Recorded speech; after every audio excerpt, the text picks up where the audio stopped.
how to delete all voicemails on Android phone. Hey guys, welcome back to this YouTube channel.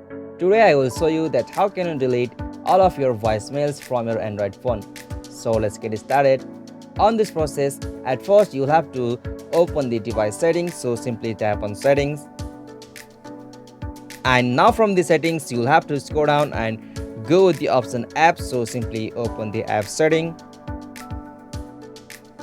Alright, so from the app setting you'll have to scroll down and find the app phone, so it can be represented with the phone icon. Alright, so after you find the phone you'll have to just tap on that, and from the app info of phone you'll have to just tap on this first option just at the bottom right corner. Alright, simply tap on OK.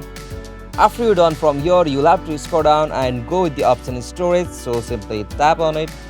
And now from here, as usual, you'll have to tap on the clear data, so tap on that. And now from here, tap on OK. Alright, so after you've done this from here, you'll be able to delete all of the voicemails from your Android phone. So this is the easiest and simplest process. Hope you like this video, and please don't forget to subscribe our YouTube channel for more quick and short tutorial like this. Thank you for watching this video. Have a nice day.